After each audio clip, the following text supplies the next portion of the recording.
Mel, this is a question that I got from one of the members of my community, and she's a newer teacher, and she wants to know, she's concerned because she feels like she's literally red in the face. Like her classes, she gives a lot of energy and enthusiasm to them. And she's wondering, is that too much? She said, do I need to go jogging? Do I need to Oh, bless her. I know, right? I'm like, I feel you. Yeah. Well, No. That's an interesting question, actually, because I think, anyway, I'll circle back to that. But should she be worried about that? Is it okay to exert a lot as a teacher? Are there things that she should be thinking about? I mean, my first thought is how wonderful for her students that she cares. And that just right there, we're winning. We're winning. Her heart's in the right place. The world needs more of that. We're winning. So that's my first feel. And my second feel is it may not be sustainable for her to constantly be in this maybe overly excited place. Right. So, there would be some inquiry on, inquiry just on her own state of being, what's making her so nervous? Does she feel capable of teaching the class? All these different inquiries, I think. Yeah, well, and you've spoken in other chats we've had, you've spoken of the importance of being grounded. So could you speak a little to that? Sure. Grounded in the aspect of I humbly know who I am. I humbly know that I'm imperfect. And I humbly know that the real work at hand is to be in my heart and my wisdom and just try step by step to be helpful. Well, and what you said just struck me too, because I think that as yoga teachers, especially when I was a new yoga teacher, I felt like I had to prove myself. And so I think the I am enough, the practice that I'm offering is enough. The yoga is enough. I'll do my best. I'll try to get out of the way in a way of, but that's, I am enough. We don't have to fight beyond the authenticity of that moment, because it's wonderful. Absolutely. Enthusiastic and passionate.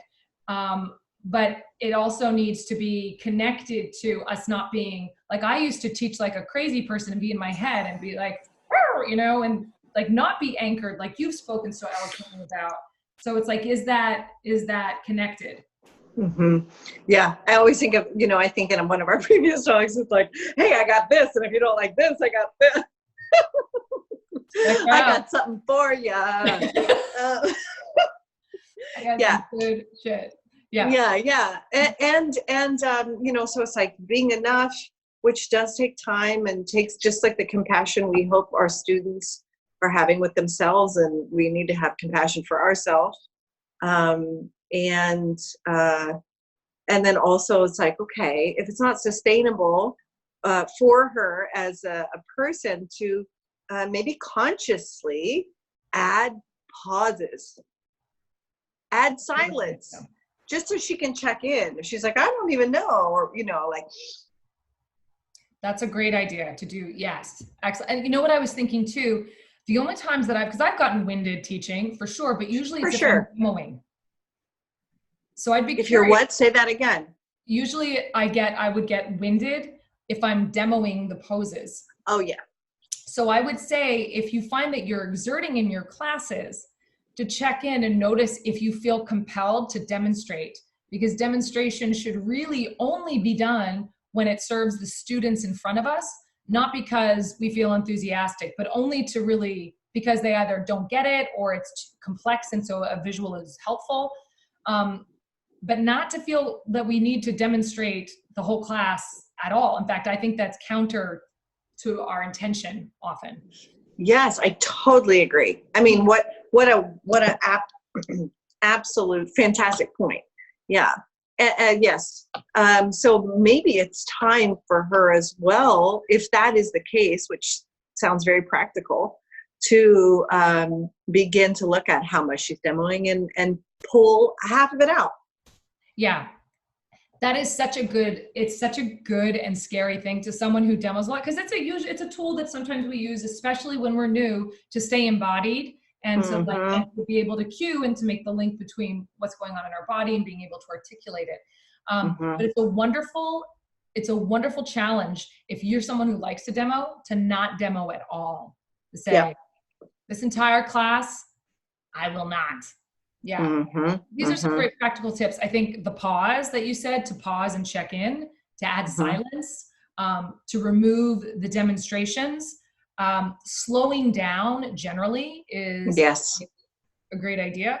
And then also to be aware that our energy should be like a symphony. It's like a piece of music. And sometimes you're going to have the big, and that's going to take a little bit more from us. And then towards the end, like, man, we got to mellow that out. Like, it's gotta be, you're taking it we're going way down. So it's like, pull the energy down. Like at the beginning and the end of class, it's a time to use your voice to actually calm everybody and use our own. And it's not just about our voice literally, but it's also about how our body is held in space and the tension that we hold in our energy. So towards the end of class, we need to get softer and more active and bring it down. So by the end of the class, we should actually be in a very restful state so that they're guided into Shavasana. So like maybe notice you can channel her enthusiasm and then when to actually change it. Yes. And it's not pretend. It's not a pretend I'm using a calming voice so you're calm. It's actually, but I'm actually calming myself. I feel like, teaching is such a great boon when sustainably done, like exactly like an orchestra, right? Everything's working in its proper part. So great for the teacher's immune system to anchor and hold that space. And to really do that, self-soothe yourself. Yeah, that's so true. We often think that our communication is, so language oriented, but it's our whole being. Our whole being is communicating a message. Absolutely. So, yeah. Those are great tips. Thank you, Mel. Yeah, thank you, Rachel. Bye.